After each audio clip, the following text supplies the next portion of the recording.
This course is brought to you by AppyPie as part of our Academy series.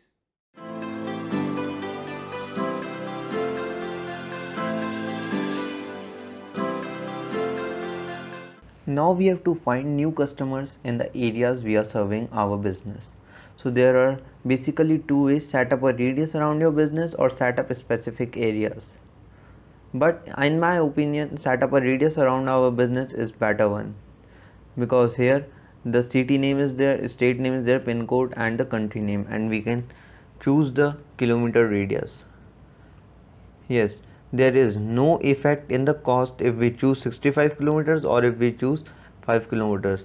Just the audience size and will increase and decrease.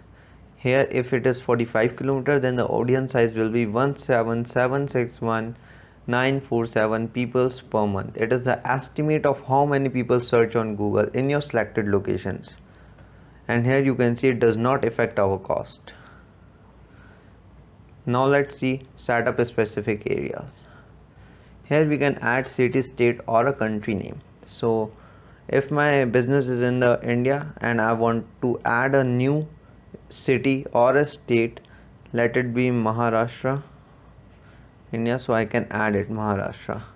Similarly, if I want to remove this, I can remove this.